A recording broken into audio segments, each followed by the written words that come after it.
Facebook অ্যাকাউন্টের জন্ম তারিখ পরিবর্তন করুন। অনেক সময় কিন্তু অনেক কাজে আমাদের ফেসবুক অ্যাকাউন্টের জন্ম তারিখ পরিবর্তন করতে হয়। যখন আমরা ফেসবুক অ্যাকাউন্টটা খুলি তখন কিন্তু সঠিক জন্ম তারিখটা দেই না, যার কারণে পরবর্তীতে কিন্তু আমাদের অনেক কাজে জন্ম তারিখটা পরিবর্তন করতে হয়। তো এটা আপনারা কিভাবে পরিবর্তন করবেন অনেকেই কিন্তু জানেন না। তো আজকের এই ছোট্ট একটা ভিডিও থেকে আপনাদেরকে দেখাবো কিভাবে ফেসবুক অ্যাকাউন্টের জন্ম তারিখ অর্থাৎ বার্থডে পরিবর্তন করতে হয়।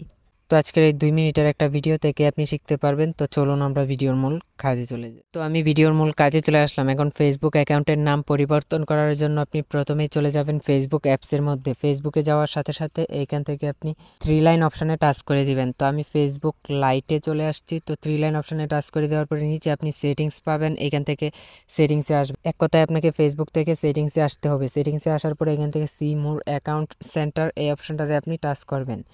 এই অপশানটাতে টাচ করে দেওয়ার পরে এখান থেকে পার্সোনাল ডিটেলস এই অপশানটাতে টাচ করে দেবেন। পার্সোনাল ডিটেলস অপশানটাতে টাচ করে দেওয়ার পরে এখানে পাবেন বার্থডে। এখান থেকে আপনি বার্থডে অপশানটাতে টাচ করে দেবেন।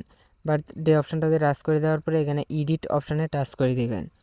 তো এডিট অপশানে টাচ করে দেওয়ার পরে এখানে আপনি টাচ করে দেবেন। এখানে টাচ করে আপনি বার্থডেটা এখান থেকে এডিট করতে পারবেন। এখান থেকে যদি আপনি তারিখটা পরিবর্তন করতে চান তাহলে আপনি উপর নিচ করলে কিন্তু তারিখটা এখানে পরিবর্তন হবে। এখানে যদি আপনি মাসটা পরিবর্তন করতে চান এখানে কিন্তু উপর নিচ করলে মাসটা পরিবর্তন করবে। ঠিক একইভাবে আপনি এখান থেকে চাইলে সালটাও কিন্তু পরিবর্তন করতে পারবেন। তো পরিবর্তন হয়ে যাওয়ার পরে আপনি এখান থেকে সেট অপশানটাতে টাচ করে দিবেন। সেট অপশানটাতে টাচ করে দেওয়ার পরে এটা কিন্তু এখানে সেট হয়ে যাবে। তারপরে আপনি এখান থেকে নিচে থেকে সেভ অপশানে টাচ করে দিবেন। সেভ অপশানে টাচ করে দেওয়ার পরে আপনি এখান থেকে কনফার্ম অপশানে টাচ করবেন। কনফার্ম অপশানে টাচ করে দেওয়ার সাথে সাথে কিন্তু আপনার বার্থডেটা কিন্তু পরিবর্তন হয়ে যাবে।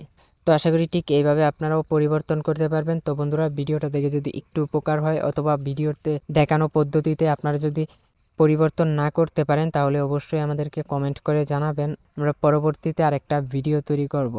যদি কোনো প্রকার সমস্যা হয়ে থাকে তাহলে অবশ্যই কমেন্টে জানাবেন। তো ধন্যবাদ এতক্ষণ আমাদের সাথে থাকার জন্য।